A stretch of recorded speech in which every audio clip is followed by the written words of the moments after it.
So in this episode, we're going to replace the pinion seal, which I already filmed, and I'm going to show you that. Remove the muffler to get better access, and we fire up the Iron 6 just to see how she sounds. Going to show you that. And then hopefully in this episode, we're going to strip down this frame rail to see how bad it is.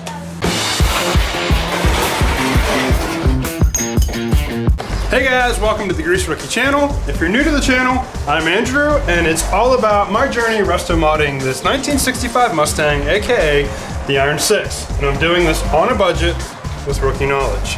So let's jump into it. So I'll quickly start by showing you the installment of the pinion seal.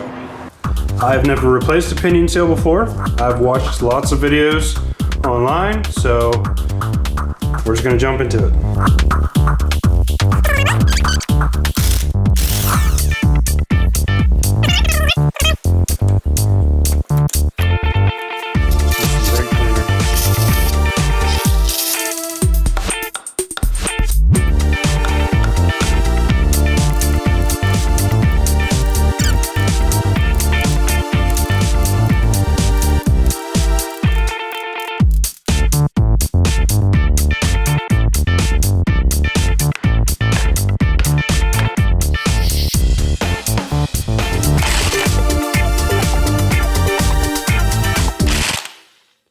Just an update, the pinion seal doesn't appear to be leaking anymore. Probably not going to know if there's any major issues with it until it's back on the car and running, but so far so good. Looks like everything went okay. Also, I am going to be uploading a more detailed filming of that process in my tutorial section, just because I didn't come across any online that covered a pinion seal replacement for this particular rear end. Now let's check out the removal process of the muffler and firing up the Iron 6 with the muffler off.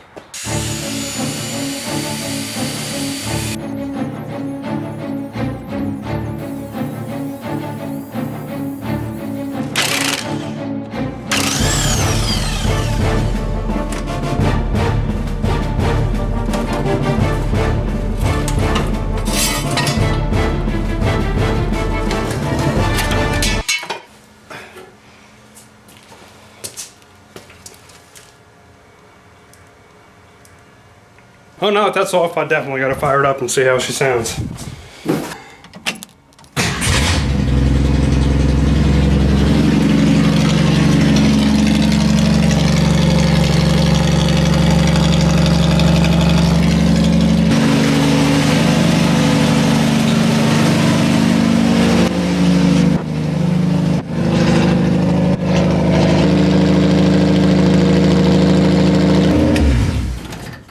That was cool.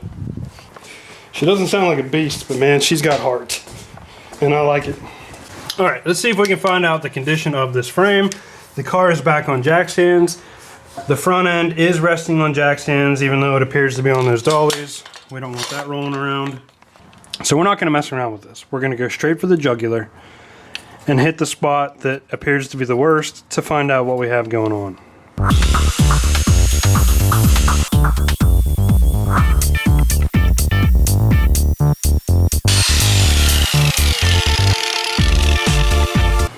I don't know guys, maybe I'm lying to myself here, but this frame rail actually seems to be in pretty solid condition. Maybe these things tend to rust worse on the inside and I don't know that, but I can tell you that the outside of this is pretty dang solid, and like even sections right here, the undercoating is still on there and does not want to come off. Now maybe it's still rusting under there, I don't know, but now that I removed that surface rust, I'm definitely looking for some feedback here. The worst place that I've found of all the frame sections on this car is right here. That is the only place that it appears to have started rusting through and needs to be cut out and have a patch welded in. I'm guessing that this is at least going to have to be cut out and repaired. I could be wrong. I mean, there could be more spots like this, but I haven't seen anything that looks like this. Well guys, that is everything I have for this episode. I'll be anxious to hear your feedback on that frame rail now that it's been sanded down. Maybe it's a situation where you guys can't really give good feedback without seeing it in person. I will try to get some people I know in here to take a look at it in person so that I can get their feedback and make a decision from there. So, until the next episode, guys, take care.